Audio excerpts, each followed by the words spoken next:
আসসালামু আলাইকুম প্রিয় ফুটবল ফ্যান্স।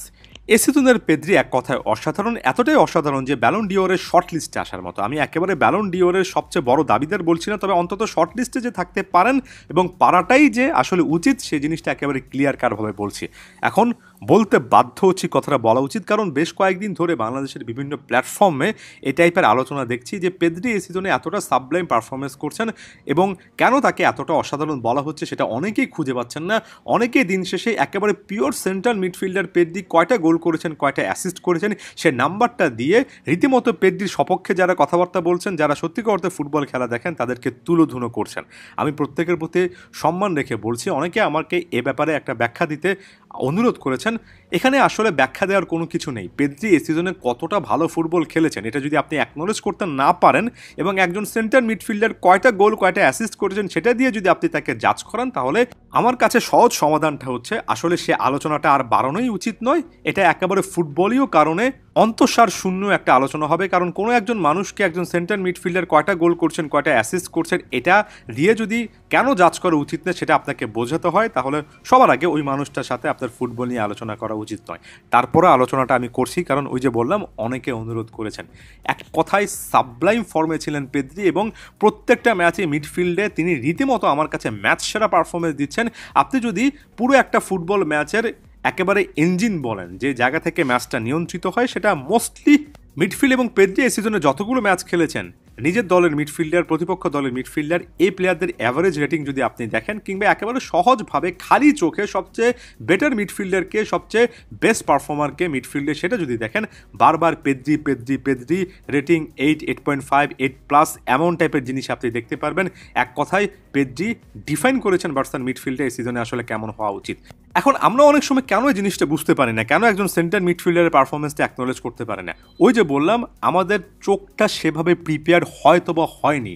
ওয়ান্স অ্যাগেন অনেকের প্রতি সম্মান রেখে বলছি যে একটা অংশ আছেন, ক্ষুদ্র হলেও মাঝারি সাইজের হলেও একটা অংশ আছেন যারা ফুটবলটা বোঝেন শুধুমাত্র এন্ড টু এন্ড দৃষ্টি রেখে, অর্থাৎ এ ডিবক্সে কী হচ্ছে, ওই ডিবক্সে কী হচ্ছে।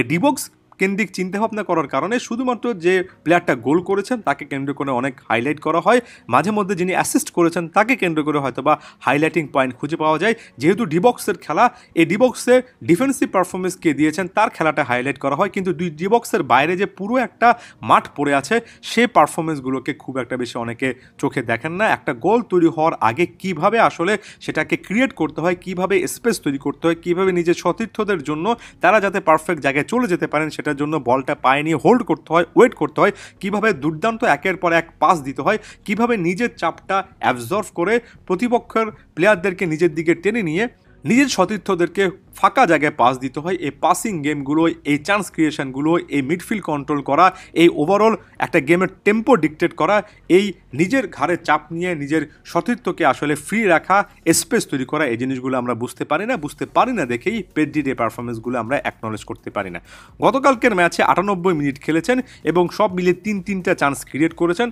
অনেকে হয়তো বা চান্স ক্রিয়েটগুলো কীভাবে করেছেন সেটা কানেক্ট করতে পারবেন না। অ্যাকুরেট পাস দিয়েছেন 75টা, 87টা অ্যাটেম্প করে 86% পাসিং অ্যাকুরেসি, 108 বার বল টাচ করেছেন। বারবার তার কাছে কিন্তু আসলে বার্সার সতীর্থরা গিয়েছে।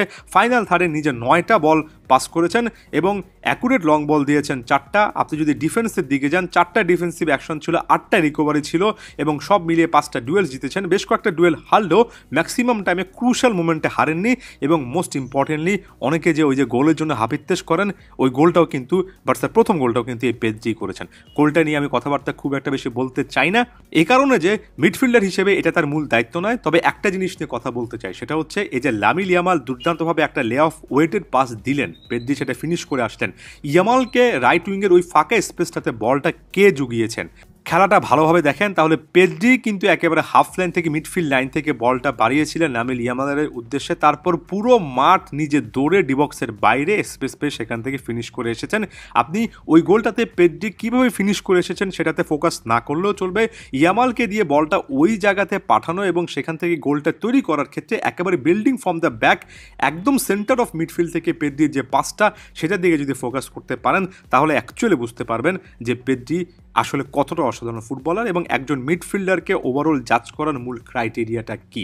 যাওয়ার আগে এই কথাটা বলবো, যারা ফুটবল বোঝেন তাদের উদ্দেশ্যে বলিনি, তবে অনেকে যেহেতু ব্যাখ্যাগুলো দেখতে চান তাই পেদ্রির পারফরমেন্সটা আলাদা করে এভাবে ডিফাইন করতেই হলো। ধন্যবাদ সবাইকে।